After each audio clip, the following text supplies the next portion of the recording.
Viens no biežākiem iebildumiem, kāpēc sieviete saka, ka viņa nevar būt laimīga, bet, piemēram, tagad, ja es tev pajautāju, vai tu esi laimīga, tad, ja tava atbilde ir, it kā jā, bet nē, tad, kad es pajautāšu, kāpēc nē, tad 100 punkti tava atbilde būs vai nu vīrs, vai nu bērni, vai nu darbs, vai nu veselība. Vai nu klibo veselība, vai nu nav īsti foršs mīlams darbs, vai nu maksā maz, vai nu bērni besi ārā un neklausa un problēmas un vēl kaut kas, vai slikti mācās un vapšim kaut kas ar bērniem, vai nu šīta problēma ir vīrā. Problēma, ka viņš man neļauj būt laimīgai, viņš man neļauj nestrādāt, viņš man neļauj darīt to, ko es gribu, viņš mani nemīl, viņš mani neslavē, viņš man nepērk to, ko es gribu. Vapšim, problēma ir visos citos, tikai ne tevī pašā. Vienkārši nevis tu pati sev neļauj būt laimīgai, bet tev kāds cits neļauj būt laimīgai. Tad šajā video par to, kāpēc tu pati vari ļaut un kā tu vari pati ļaut sev būt laimīgai un ar ko sākt. Tā kā, ar ko sākt, lai tu saprastu, kurā virzienā skatīties, lai tā dzīve izskatītos laimīgāk. Lai tu vari pateikt, tad, kad tev pajautā, vai tu esi laimīga, lai tu vari pateikt, jā, es izvēlējos būt laimīga. Nevienmēr, ne pilnīgi katrā dzīves sekundē es varētu tā, tad, kad man tur, izkrīt produkti no maisiņa, maisiņš tur saplīst ejot no veikala. Un ja man tagad pajautātu, tu esi laimīga? Es tā kā neteikšu, ka jā, es tā gribēju, ja? Bet vienkārši, ka tu pieņem situāciju, ja gadījumā notiek kaut kas neforšs tavā dzīvē, tad tu tāda, nekas.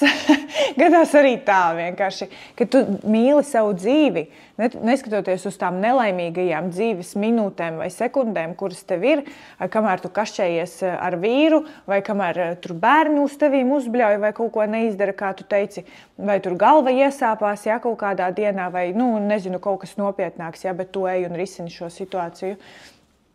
Un ka tu, esi meklējumos, lai darītu kaut ko tādu, kas padara laimīgu tevi, kā realizāciju. Un caur šo tavu laimi ir laimīgi pilnīgi visi cilvēki, kas ir ar tevi saskaroties tavā realizācijā. Vai nu tavi klienti, vai nu tavi kolēģi, cilvēki, kuri ar tevi iedarbojās tavā realizācijas procesā. Ar ko tad sākt? Ar ko tad sākt, lai šī pasaka būtu par tevi? Jo šobrīd ir tā, ka vispār liekas, tā jūta tu runā un īsti jēgas nekādas no tā. Ja? Tad šodien tiešām praktiskas darbības, praktiski kā tu vari reāli jau spērt pirmos soļus reālajā dzīvē, jo man pašai riktīgi besī, kad runā par un ap visādus aplinkus, bet tā arī galu galā neko tādu, ko reāli, ko tiešām man tagad ņemt un darīt, tā arī nepasaka. Ja? Un šeit arī ir runa par tiem mājieniem, kur ir jau galējības, kur sievietes bieži vien vainu runā aizvainojumos, apvainojumos, tieši pierē un vienkārši močī smago artilēriju, tā, ka tas cilvēks to dzird nevis kā kaut kādu reāli tādu motivējošu aicinājumu kaut ko darīt savādāk, bet kur reāli to dzird kā uzbraucienu, apvainojumu un pēc tam gaidīs no tevis atvainošanos par to, un to arī nāc ar to atvainošanos pēc tam, un tāda, labi, visiem gadās lūzumā punkti kaut kādi un klupšanas akmeņi, un tas bija viens no manējiem, un tāpēc, sorry, dzīvojam tālāk. Ja? Piemēram, situācija, kur tu ar vīru reāli sakašķējies, tu viņam pasaki visu, ko tu domā. Reāli tajā strīdā tu viņam pasaki visu, ko tu domā. Izsaki viņam visu. Tev paliek vieglāk, un tad tu sāc justies vainīgi. Tu domā, kāpēc es to izdarīju? Kāpēc es to pateicu? Nevajadzēja man teikt. Tāpēc, ka tagad reāli ir nevis tikai tā situācija, kas ir reāli ar to vīru, bet vēl arī mana vainas apziņa par to, ka es reāli atļāvos to pateikt, un es to pateicu nevis vienkārši pateicu, bet es to pateicu caur aizvainojumiem un apvainojumiem un uzbraucieniem un lamu vārdiem. Vopšim, nekas labs no tā beigās nav. Tas ir, ka tu runā jau arī garām, un otra galējība ir, kad tu ucinies un mājieni kaut kādi. Un, tā vietā, lai pateiktu, ka es šodien negribu taisīt vakariņas, vienkārši vai nu kaut ko pasūtam, vai nu kaut kur aizbraucam vakariņās, tu viņam saki, leduskapis, tukša muca tālu skan, pasūtam kapakmeni man, vista skraida pa lauku, joprojām nav nekas. Vopšam, tu mēģini viņam pateikt, ka tu negribi iet veikalā, tu negribi pirkt produktus, tu negribi neko gatavot, tu negribi pēc tam vākt. Tu vienkārši viņam nevari pateikt, klausies, es šodien esmu nogurusi, vienkārši es esmu nogurusi. Un vai kaut ko šodien pasūtam? Vai arī vai šodien aizbraucam kaut kur ārpus mājām vakariņās, tāpēc, ka galīgi tiešām nav spēka, nav nekādas iedvesmas un vispār negribās taisīt ēst. Negribās. Vai. Un nevis, es tā piekusu, man tā negribās, es arī taču strādāju, man arī ir darba pilnas rokas, es arī nogurstu darbā, vai. Un kad tu jau esi sagaidījusi, kad reāli jau mērs ir pilns, un kad tu uzsprāksti. Ja? Vai arī atkal cita galējība, kur labi, man negribās, bet es darīšu. Man tā negribās, bet es darīšu. Un es darīšu un darīšu, un gadiem ilgi darīšu, kamēr saslimšu.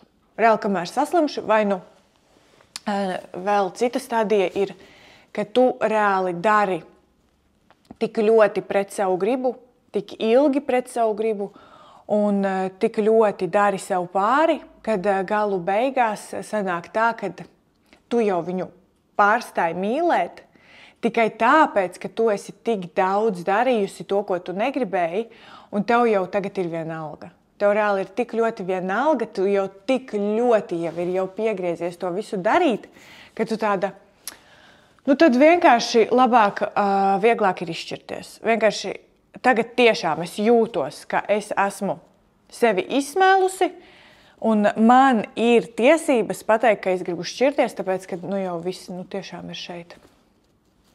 Tad, lai šis scenārijs nebūtu par tevi, ko darīt? Kā ar viņu runāt? Kā, lai visiem ir labi? Lai ir labi gan bērniem, gan man, gan vīram, lai visi ir priecīgi, jo parasti mēs cenšamies, lai visiem citiem ir labi, izņemot mani. Es tur kaut kur, kaut kad, kaut kā.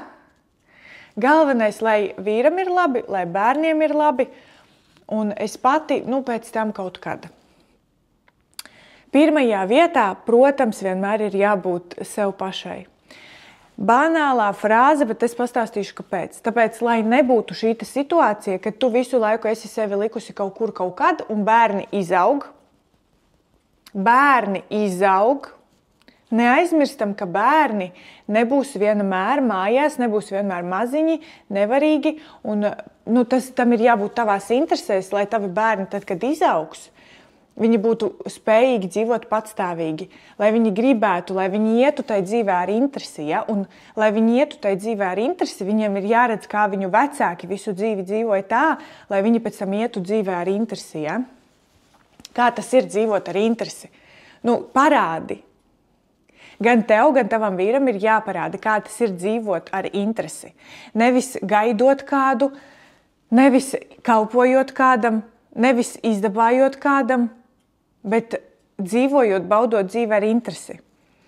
Un tagad, ja tavās interesēs ir tikai iztapt, izdabāt, apčubināt, apmīļot un izdarīt visu pa viņa prātam vai pa bērnu prātam, tad agri vai vēlu pienāk tas moments, kur tev ir jau šeit. Vai tad, kad bērni izaug, vai tad, kad bērni vēl nav paspējuši izaugt, bet tu jau esi tik ļoti jau izbesījusies apkalpot, ka tu vienkārši pasaki, man viss ir vienalga, es nevaru tagad pavilkt bērnus un vēl vīru kā bērnu, tāpēc vīru atmetam maliņā, man paliks tikai bērni un man tā būs 100 reizes vieglāk. Es izvēlos nokraut no sevis vismaz to vienu nastu, jo tā ir reāli smaga nasta. Es negribu vairāk apkalpot viņu, bērnus vēl jā, tā ir mana miesa, tās ir manas asinis, tos es vēl jā, labi, būšu ar mieru apkalpot. Jo pirmām kārtām viņi izaugs. Sāksim ar to, ka viņi izaugs, un pēc tam, ka viņi būs izauguši, tad man viņi vairs nebūs jāapkalpo, un tad kad es būšu veca večiņa, tad viņi mani arī varēs apkalpot. Ja? Tas liekēdis, kurš reāli to vien prasa kā ēst, tīras zeķes, un tad vēl siltumiņu gultiņā viņam vajag, ja, no manis. Nē. Nē, no tā viena liekēža, kad es tikšu vaļā, man jau būs 100 reizes vieglāk. Tad, lai šis scenārijs nebūtu par tevi, ir dažas lietas, kuras tu vari darīt jau šodien, lietas labā, lai tu reāli saprastu. Vai vispār ir jēga, vai vispār ir cerība kaut kādu jūsu attiecībām, jo bieži ir tā, ka tev liekas, jā, viss tagad tiešām mērs ir pilns un tiešām labāk ir no tā liekēža tikt vaļā jau tagad, jo ātrāk, jo labāk. Un paskatījos jūtas video un sapratu, ka točne nav nekāda gaišā nākotne mums. Bet iespējams, ka tev vienkārši ir jāsakārto citas dzīves sfēras, tagad šodien vienkārši jāpaskatās no malas uz savu realizāciju, uz savām draudzenēm, uz savām interesēm, uz kaut kādām lietām, kur tu realizējies citur, izņemot ģimeni. Ģimene, tā ir viena ligzdiņa, ja? Bet tur, kur tu esi ar vīru divatā, tā ir jau cita ligzdiņa, ja? Un te ir jāskatās atsevišķi abas šīs sfēras, ja? Jo tur, kur tu esi dialogā ar vīru, jūs pēc tam kopā ejat uz to ligzdiņu, kur esat jūs visi kopā arī ar bērniem, ja? Un ja šajā dialogā jau ir kaut kādas nesaprašanās, tad pēc tam tālāk šīs nesaprašanās jau ir daudz lielākas, tad, kad jūs izejat uz nākamo ligzdiņu, kur esat jūs ar bērniem. Ja? Un pēc tam, tad, kad tu izej vēl tālāk ārpasaulē, tad ārpasaulē atkal ir vēl lielākas, milzīgākas problēmas, kuras ir izaugušas vēl lielākas nekā tev dialogā ar vīru, nekā jums jūsu ģimenes bariņā, ligzdiņā. Ja? Tas viss ir vēl milzīgāks pēc tam ārpusē, realizācijā, sabiedrībā, ar draudzenēm. Tas viss vēl ir milzīgākā kamolā un jau daudz lielākos apmēros, mazāk sāpīgi, bet daudz lielākos apmēros, tad, kad tu izej ārpasaulē. Ja? Un no visuma skatījuma, tad tu esi tiešām pelnījusi ļoti daudz mācības no ārpasaules, no cilvēkiem, no visādiem notikumiem, kas notiek tev apkārt. Tu viņas saņem ikdienā ļoti daudz un ļoti sāpīgi un ļoti dārgi, lai tu saprastu, ka tev ir jāpatina atpakaļ un jāpaskatās uz savu komunikāciju ar bērniem. Un tajā komunikācijā ar bērniem tev jāpatina atpakaļ un jāsaprot, kāda ir tava komunikācija ar tavu partneri, ar tavu vīru, ar tavu otro pusīti. Ja? Un pēc tam, ja gadījumā tu arī tur nekur neko neredzi, tad tu vari paskatīties, patīt vēl vairāk atpakaļ savu komunikāciju ar vecākiem. Un tad tur tev kļūs skaidrs, no kurienes tad ir iesējusies šī te problēma un kāpēc tev tā neveicās. Ja? Jo mēs šeit vispār nerunājam par veiksmi, mēs šeit runājam par vienkārši likumsakrīgiem notikumiem, kuri vienkārši, lai vai cik tu būtu labs cilvēks, lai vai cik tu gribētu labu otram, lai vai cik tu gribētu tiešām tādas it kā liekas nevainīgas un foršas lietas, ja? Bet kad mēs atšķetinam atpakaļ, beigās izrādās, ka šī lieta patiesībā nāk no ļoti dziļas traumas, un tas ir vienkārši tas, ko tu dari, tas, ko tu saņem par to, ko tu esi izdarījusi, ja tā vietā, lai tu saņemtu kaut kādas pateicības, kaut kādas dāvanas no Dieviņa, no visuma, ja? Tā vietā tu saņem tikai aizvien jaunus sitienus, Tāpēc, ka tu vienkārši šobrīd neredzi.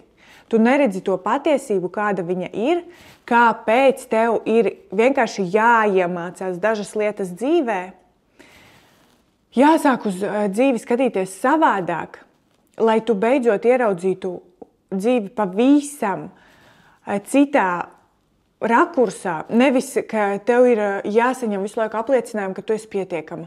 Nevis, ka tev visu laiku ir jāmeklē, jātaustās, kur tad ir tas mans piepildījums, citos cilvēkos. Kad, tas viss reāli nāk no tevis, no tavas ģimenes. Un tad, kad tu sakārto, mēs varam sākt kārtošanu no bieži ļoti daudzos programmās ir, kur sāk tieši kārtojot attiecības ar mammu un tēti, bet ja tu neesi gatava, ja tev ir pretestība pret darbu ar mammu un tēti, tad ir skaidrs, ka tur ir problēma, ja? Jo vairāk tu to negribi, jo stiprāk tas ietekmē tavu dzīvi un ne tai labākajā veidā, ja? Un tad, ja tev tiešām ir grūti un sāpīgi uzreiz vērsties pie vecākiem un pie tām problēmām, kas ir saistībā ar vecākiem, tad var šķetināt pamazām, ja? Visvairāk pa ūdens to virspusīti, peld un viss tāds redzamākais ir tas, kas notiek komunikācijā ar tiem cilvēkiem, ar kuriem tu tikko biji komunikācijā, ar tavu draudzeni, ar tavu kolēģi, ar tavu kaut kādu satikto cilvēku, ar savu klienti, ar kuru tu tikko tikies. Tā kā tu tur tikko redzēji un tā problēma, kas tikko tur bija, ja mēs patīsim vēl atpakaļ, tad izrādās, ka kaut kā savādāk, bet tev to pašu spoguļo arī tavi bērni, un tavs partneris, un izrādās tas ir no vecākiem, tas ir jau no bērnības. Un tā pamazām šķetinot vaļā, tad mēs varam nonākt pie tā iemesla, jo tas, ko tu redzi tajā virspusītē, kas tur peld, tas ir tikai sekas.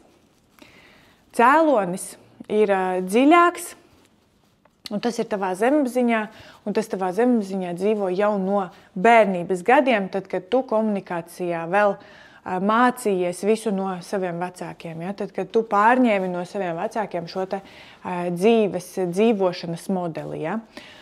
Un tad tagad pārējot pie praktiskajām darbībām, kur reāli, ja tu gribi mainīt savas attiecības ar vīru uz labo pusi, tu negribi rakstīt vēstuli ne mammai, ne tētim, tev tas ir pārāk grūti. Izaugsmes nekad nebūs, ja tu neies tajā, kas ir grūti. Tas ir jāsaprot, tas ir jāpieņem, un tad vienkārši tajos brīžos, kad tev dzīvē liekas, nav nekāda izaugsme vai, man neveicās, tad vienkārši pasaki sev, es to esmu izvēlējusies, jo es esmu izvēlējusies nekārtot attiecības ar vecākiem, piemēram. Lūk.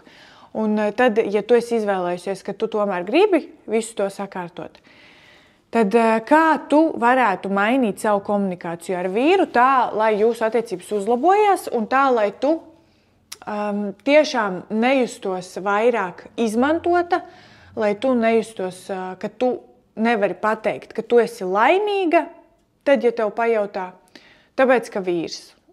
Es nejūtos laimīga, tāpēc, ka vīrs tur to un to dara ne tā, Tad pirmās lietas, ko es iesaku meitenēm, parasti ir vienkārši sākt dzīvot savu dzīvi tā kā tev būtu pilnīgi vienalga, ja viņš tev tagad pateiktu, vai šķiramies. Bet tu vienkārši sāc dzīvot nevis tā, lai no šiem te vārdiem izvairītos, ka tu visu laiku domā, man taču viņš ir vajadzīgs, es taču gribu būt laba, es taču gribu būt mīļa, es taču nevienu labāku neatradīšu, es taču esmu pārāk rasna, es taču esmu pārāk veca, es taču esmu pārāk grumbaina, man taču ir pārāk mazi pupi, man taču ir pārāk īsi mati, un es vispār nevienam neesmu vajadzīga. Bet šitās visas balsis izmest no galvas un vienkārši sākt dzīvot tā kā tā visa nebūtu. Sākt dzīvot tā kā vienkārši tu pati sev dod atļauju viņam, no viņa sadzirdēt tos vārdus. Tu vienkārši jau iztēlojies, kā viņš tev pasaka, vai šķiramies, un tu tāda izelpo. Un beidzot esmu sapratusi, ka viņš ar mani kopā bija nevis tāpēc, ka viņš mani mīl, Bet viņš ar mani kopā bija tik ilgi, kamēr es viņam biju ērta. Un beidzot, un tad, kad tu būsi gatava ar to samierināties, tad, kad tu būsi gatava to dzirdēt, tad viss. Tad paliek nenormāli viegli. Tad vienkārši tajā brīdī, kad tu ļauj sev būt sev, un tu vienkārši tāda, ja viņš man tagad pateiks, vai šķiramies dēļ tā, kad es viņam pasaku, nē, es tagad negribu darīt to, ko es tagad daru, es gribu atrast sevi citur. Un es nezinu, cik ilgu laiku tas aizņems. Vienkārši uzreiz, nevis tad, kad viņš to sāk prasīt, cik ilgu laiku tas aizņems, cik ilgi tu tā taisies sēdēt un neko nedarīt. Un tad tu tā arī viņam pasaki, zini, ko es nezinu. Es reāli nezinu, es tev nevaru pateikt, kad es atradīšu, jo es pagaidām vispār nezinu, ko es gribu darīt. Ja? Es reāli nezinu, ko es gribu darīt. Un tad, kad es zināšu, tad es būšu nereāli laimīga. Un ja tu mani šajā visā atbalstīsi, tad es redzēšu, ka tu reāli mani mīli. Nevis, kad es tev esmu ērta un izdevīga, ja? Un ka mēs kopā īrējam dzīvokli vai kopā kredītu maksājam, bet mēs reāli esam viens otram, priekš tam, lai viens otru atbalstītu. Un tu nekad nevari zināt, kas būs vēl pēc 10 gadiem, vēl pēc 15 gadiem, vēl pēc 20 gadiem. Tu reāli nekad nezini, kas būs tālāk, kur varbūt tik tiešām notiks kaut kas tāds, kur tu atcerēsies to, ka viņš tevi atbalstīja šeit, šajā grūtajā mirklī, un jūsu attiecības palika tikai vēl stiprākas. Ja? Un tālāk tev vispār pat nebūs tāds, bļāviens ar viņu ir tik grūti. Kā divi cilvēki, kuri reāli mīl viens otru, var domāt, ka ar viņu ir pārāk grūti. Vienkārši ar viņu ir pārāk grūti, tāpēc es viņu vairs nemīlu. Tas ir pārāk ciets riekstiņš, tāpēc es viņu vairs nemīlu. Vienkārši sāc darīt lietas, kuras iepriekš tu sev neļāvi darīt, tāpēc, ka tev likās, ka tad viņš teiks, davai šķiramies. Vai arī sāc darīt lietas, kuras tu iepriekš nedarīji, tāpēc, ka tev bija bail dzirdēt no viņa, ka tad es tevi vairs nemīlu. Vienkārši sāc darīt lietas, kuras tev iepriekš bija bail, kurus tu ļoti gribēji, bet tev bija bail dzirdēt šos vārdus, pārstāj no šiem vārdiem baidīties. Un tad, kad tu pārstāsi no šiem vārdiem baidīties, tad, kad tu iesi reāli un skatīsies savām bailēm acīs, tās bailes, viņas reāli pagriezīsies un aizies prom. Un tu ieraudzīsi, ka bailēm bija lielas acis, bet pamata nekāda. Vai tu reāli sevi tagad tik zemu vērtē, tāpēc, ka tu domā, ka tev ir jābūt viņam ērtai, izdevīgai, bet patiesībā, ka es tev saku, galvenais iesāc. Vienkārši iesāc darīt lietas, kas darīs tevi laimīgu, un beigās tu man vēl pateiksi paldies, tāpēc, ka tu redzēsi, ka ne tikai tu esi arī vēl laimīgāk, bet laimīgāk ir pilnīgi visi, kas ir ar tevi saskarē. Gan tavas kolēģis, gan tavas draudzenes, gan tavas klientes, gan tavi bērni, gan tavs partneris.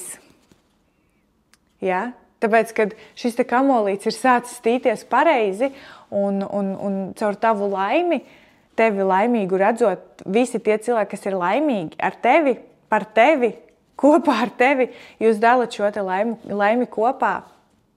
Tāpēc, ka tu esi pārstājusi baidīties no lietām, no kurām reāli nav jābaidās. Šīs bailes tevi kontrolē, viņas reāli ietekmē un maina tavu dzīvi un ir sasējušas tev rokas, tāpēc, ka tev ir bail, tu baidies. Tu baidies ļaut sev būt laimīgai. Kaut kā tā.